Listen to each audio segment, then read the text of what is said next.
je vais vous montrer comment faire pour vaincre dans ce monde avec Jésus-Christ. Abonnez-vous, cliquez sur la cloche de notification. N'oubliez pas de vous abonner et de sélectionner la cloche de notification. Ceci vous permettra d'être averti lors de la sortie de nouvelles publications.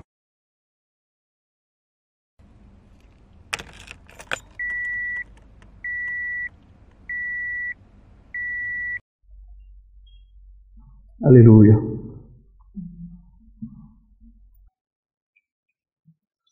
J'ai intitulé le message de ce matin « 2 clés pour vaincre ». 2 clés pour vaincre. C'est comme ça que j'ai intitulé le message « 2 clés pour vaincre ».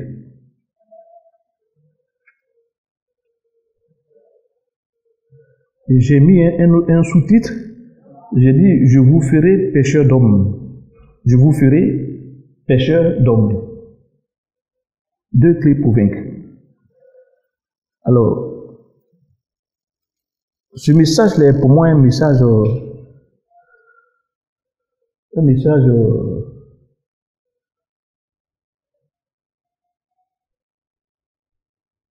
particulier. Il est pour moi un message particulier.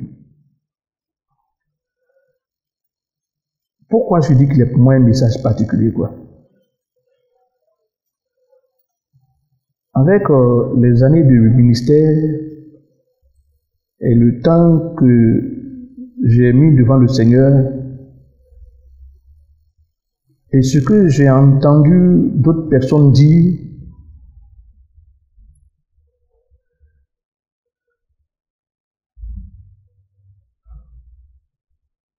j'ai fini par me rendre compte que lorsque la Bible dit « Si vous dites à cette montagne, ôte-toi de là et jette-toi dans la mer, et si vous ne doutez pas et croyez que ce que vous avez dit arrive, cela arrivera là-bas. » À force de le pratiquer, à force de le travailler, je me suis rendu compte qu'il y avait quelque chose qui manquait. J'ai écouté des messages des grands hommes de Dieu. Nos pères là, il y en a qui sont plus vivants, il y en a qui sont vivants. Et j'ai entendu la foi qui déplace les montagnes. Et le dimanche dernier, quand nous avons fait l'enseignement, nous nous sommes arrêtés à là. Et j'avais dit que si Dieu avait dit, si tu dis à cette feuille, ôte-toi de là, ça aurait été mieux, quoi. Parce que à cette montagne, et j'ai compris que il fallait que je croie profondément. Mais en me mettant devant le Seigneur et en étudiant encore plus la chose, le Saint-Esprit va m'expliquer maintenant la façon dont ça se fait réellement.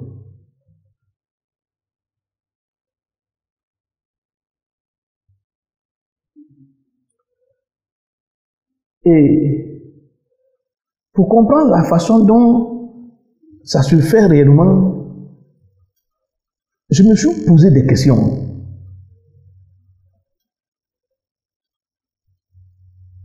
Franchement, je me suis posé des questions, quoi. Vous savez, quand on est... Ça fait longtemps quand même qu'on est dans le ministère. Ça fait longtemps qu'on enseigne.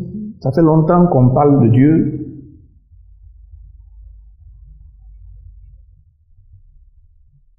Il y a des choses, quoi,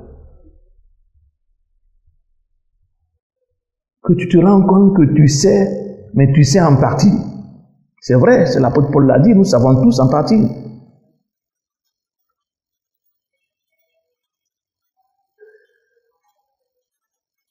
Et je voulais savoir la totalité de ce secret-là. Je voulais comprendre. C'est pas que les autres fois je ne voulais pas comprendre. Je l'utilise. Je prie pour des malades, les malades guérissent. Des morts ressuscitent. Je prie pour les gens, ça se passe. Les fous guérissent.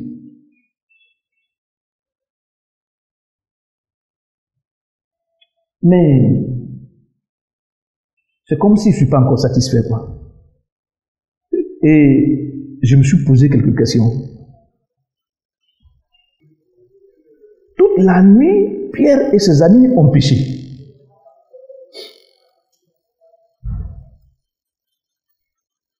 Et la Bible nous dit qu'ils n'ont pas trouvé de poisson. Ils ont passé toute une nuit pour rien. Je veux que nous lisons ce passage-là très bien. Il est dans Luc 5, à partir du verset 1.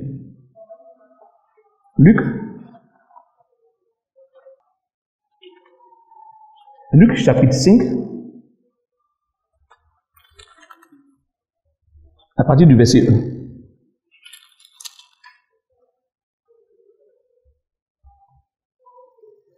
Il est écrit, comme la foule se pressait autour de lui pour entendre lui, ni pour Jésus-Christ, pour entendre la parole de Dieu, et qu'il se trouvait auprès du lac de Génézareth,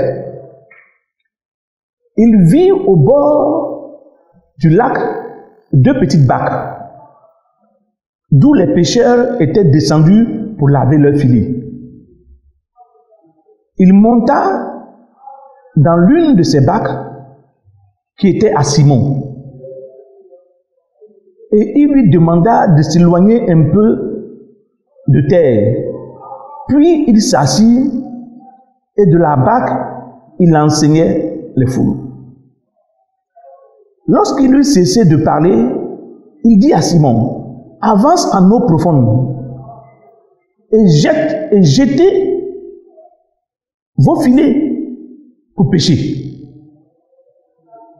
Je répète, lorsqu'il eut cessé de parler, il dit à Simon, avance en eau profonde et jetez vos filets pour pêcher. Simon lui répondit, Maître, nous avons travaillé toute la nuit sans rien prendre. Mais sur ta parole, je jetterai les filets. Et l'ayant fait, ils prirent une grande quantité de poissons et leurs filets se rompaient. Ils firent signe à leurs compagnons qui étaient dans l'autre barque de venir les aider. Ils vinrent et remplirent les deux barques au point qu'elles s'enfonçaient. Alors, quand il vit cela, Simon-Pierre tomba à genoux, aux genoux de Jésus, et dit, Seigneur, éloigne-toi de moi, parce que je suis un homme pécheur. Car la frayeur l'avait saisi, lui et tous ceux qui étaient avec lui, à cause de la pêche qu'ils avaient faite.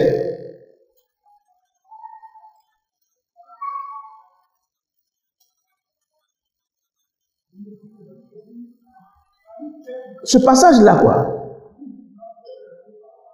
est un passage assez fort, très fort.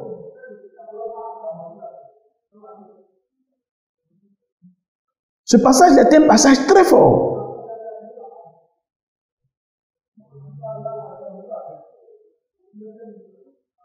Ce passage-là est terrible.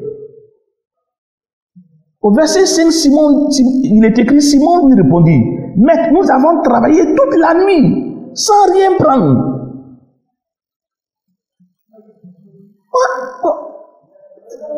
Je sais Je sais, j'ai entendu plusieurs prédications là-dessus. Plusieurs enseignements concernant cela.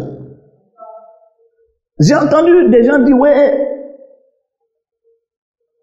Seigneur, sur ta parole,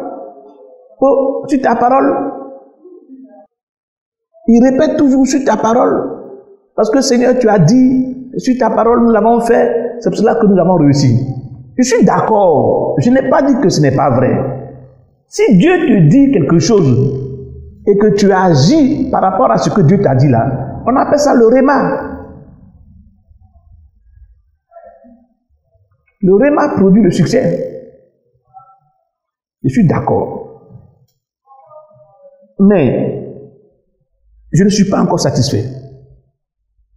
Pourquoi? Comment d'abord Pierre peut pécher toute une nuit avec ses amis et sans trouver le poisson? Pourquoi Pierre a péché toute la nuit sans trouver le poisson? Quand j'ai posé cette question, j'ai reçu plusieurs réponses. Moi-même auparavant, avant, je me disais que peut-être que les poissons là se sont déplacés dans une autre zone.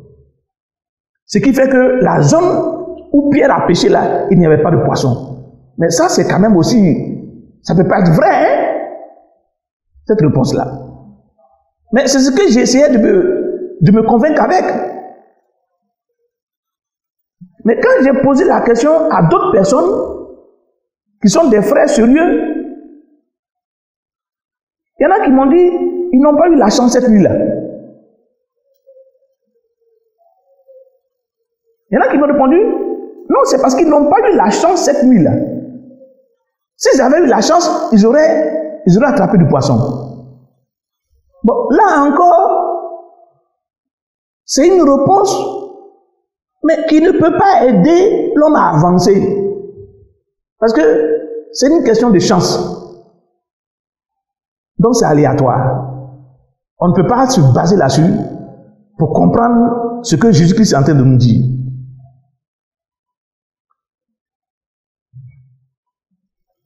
Quand j'ai lu le passage, je me suis arrêté au verset 9. Mais je vais lire le verset 10 maintenant, d'abord, avant de repartir. Il dit, il en était de même pour Jacques de Jean, fils de Zébédée, les associés de Simon. Et Jésus dit à Simon, ne crains rien, sois sans crainte. Désormais, tu seras pécheur d'hommes. Là, il y a une promesse là. Donc, je laisse pour le moment cette promesse-là. On va en parler peut-être même la semaine prochaine. Ou peut-être aujourd'hui, je ne sais pas. Je laisse cette partie-là pour le moment. Mais je reviens encore. Pierre dit, j'ai péché toute la nuit. Il dit, mec, nous avons travaillé toute la nuit sans rien prendre. Quelqu'un qui ne dort pas et puis il a une équipe, il travaille toute la nuit. Non. C'est qu'ils ont travaillé. Il y a une autre réponse que quelqu'un m'a donnée. Il m'a dit, Pierre n'était pas chrétien en ce moment-là. C'est ce qu'il m'a dit. Il m'a dit, non, apôtre, Pierre n'était pas chrétien en ce moment-là. Donc ça peut expliquer pourquoi est-ce que Pierre n'a pas réussi. Bon, ça je ne peux rien dire. Quand j'ai entendu Pierre n'était pas chrétien en ce moment-là, je ne peux rien dire. Je ne peux pas parler du christianisme. Mais il y a quelque chose que je pouvais dire. Ce que je pouvais dire, quoi, et j'ai dit ça à cette personne-là, c'est que même quand Pierre n'était pas chrétien, là, quoi, il y avait des jours où il pêchait et puis il trouvait du poisson, non?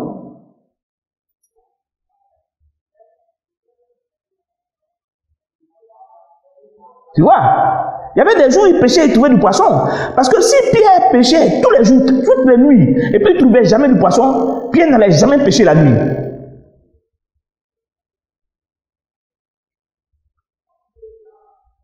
Voyez-vous? Donc il y a des nuits où il pêchait et il trouvait du poisson. Mais la Bible ne nous parle pas des nuits où Pierre pêchait et Pierre trouvait du poisson. La Bible nous parle de la nuit où Pierre a pêché et Pierre n'a pas trouvé du poisson. Où Pierre était convaincu, avec son expérience, qu'il n'y avait pas de poisson dans l'eau.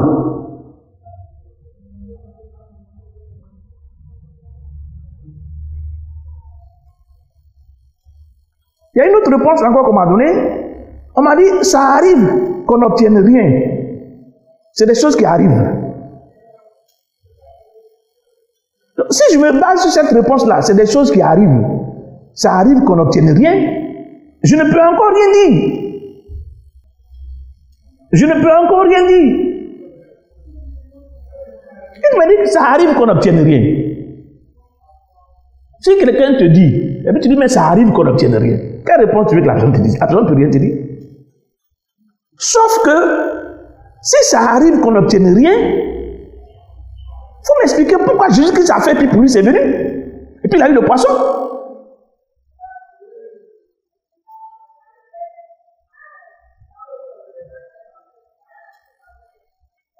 Tu vois? Parce que, quelle que soit la réponse que les gens nous ont donnée, les gens m'ont donné, moi, quand je me posais cette question-là, il y a une autre réponse qui vient, qui dit, mais pourquoi Jésus-Christ, lui, quand il a dit à Pierre, va en eau profonde, lance tes filets, lance ton filet, il a eu du poisson jusqu'à ce qu'il puisse mettre, il n'a pas eu de poisson en petite quantité. La quantité était extrême. Donc, si la quantité était extrême, donc les poissons qui n'étaient pas là, qui avaient disparu là, ils sont tout à coup apparus. Non, nous les chrétiens, nous devons changer de façon de penser. On ne doit pas être naïf. Ce n'est pas parce qu'on compte une histoire de Jésus-Christ dans la Bible que nous devons prendre cette histoire-là et puis commencer à rêver comme s'il faut qu'on soit bête. Mais non! Il faut se poser la question de savoir pourquoi Jésus-Christ est venu. Il a dit à Pierre, Pierre, va en eau profonde. Pierre a lancé le filet et Pierre a eu du poisson jusqu'à... Il fallait que les gens viennent l'aider à transporter les poissons là. Un lac qui était vide de poissons il y a quelques secondes, il se trouve maintenant surchargé de poissons parce que Jésus-Christ a parlé.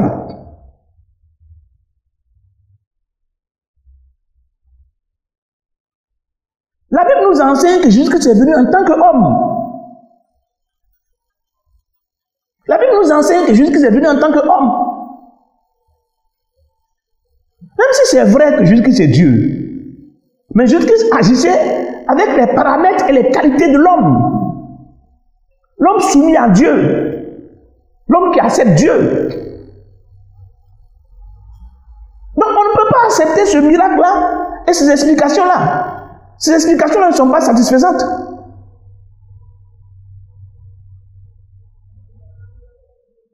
Quand Jésus-Christ vient parler, la pêche devient miraculeuse. Pourquoi Jésus-Christ et pas eux? D'où vient ce changement de comportement du lac? C'est le lac, le fleuve là qui a changé de comportement.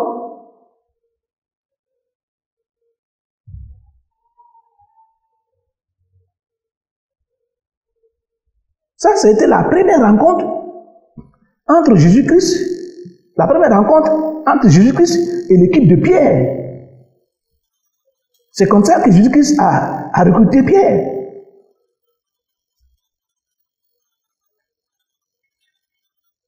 C'est comme ça que Jésus-Christ a recruté Pierre. Mais si ça s'est passé au chapitre 5, c'est au chapitre 5 de Luc que ça a été compté. Ça veut dire que c'est au début du ministère de Jésus-Christ. Il y a encore quelque chose de surprenant dans cette affaire de pêche-là. C'est que nous voyons maintenant que si au début du ministère de Jésus-Christ, Pierre allait pêcher, on voit qu'à la fin du ministère de Jésus-Christ, Pierre va pêcher encore. Prenons Jean 21. Jean chapitre 21. Je ne suis pas incrédule. J'essaie de comprendre quelque chose. J'essaie de sortir quelque chose. J'ai vu des grands hommes de Dieu dire des choses là-dessus. Mais sincèrement, moi, je ne suis pas d'accord. Je ne suis pas d'accord avec ce qu'ils disent. Regardons Jean 21. Bon, si nous prenons l'évangile de Jean, et nous regardons les chapitres. Le dernier chapitre de Jean, c'est le chapitre 21. Le dernier chapitre de Jean, c'est le chapitre 21.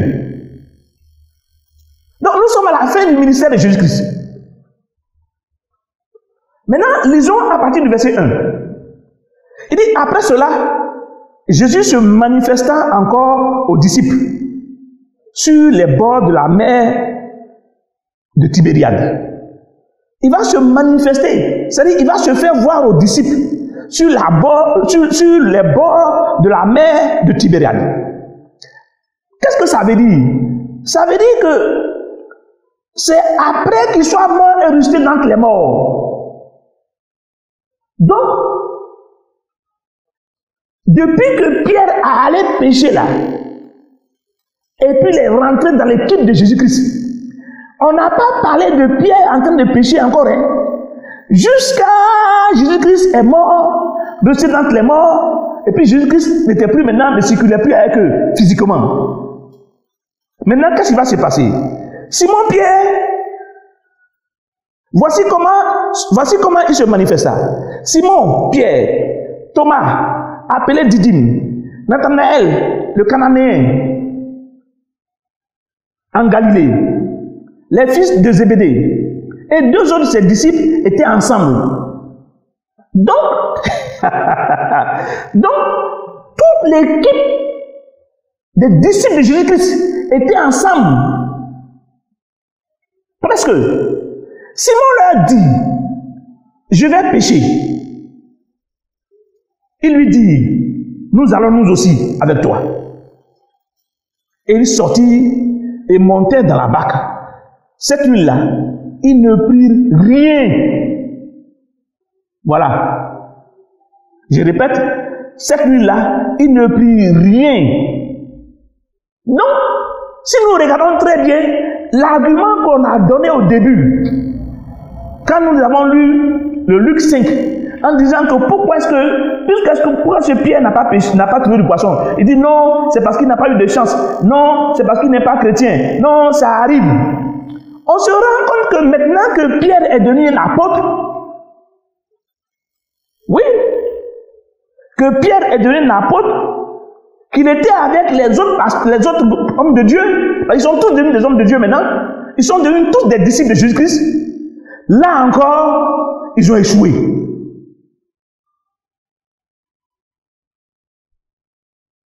Vous allez me dire, mais apôtre, c'est une question de chance quand on pêche? Non, bien aimé, dans l'affaire de Jésus-Christ, il n'y a pas de question de chance dedans. Dans le monde, on parle de chance. Dans l'affaire de Jésus-Christ, on ne parle pas de chance. C'est dans le monde on parle de chance. Voilà maintenant dans Jean 21, voilà maintenant des apôtres qui s'en vont maintenant pécher et qui ne réussissent pas. Là, il y a quelque chose qu'on peut dire avec certitude. Ça veut dire que des hommes qui sont disciples de Jésus-Christ s'en vont sur la mer pour faire un travail que font des autres qui ne sont pas des disciples de Jésus-Christ. Mais ils ont le même résultat que les non-chrétiens. Donc il n'y a pas de différence entre les apôtres là et les gens qui ne sont pas chrétiens. Ça on peut le dire. Ici, dans Jean 21 là, on peut le dire. On peut affirmer que Pierre, étant devenu apôtre, ayant servi Jésus-Christ pendant des années, ayant vécu à Jésus-Christ pendant des années, Pierre va maintenant pécher et Pierre n'a pas de résultat, comme les païens. Ça, on peut dire ça.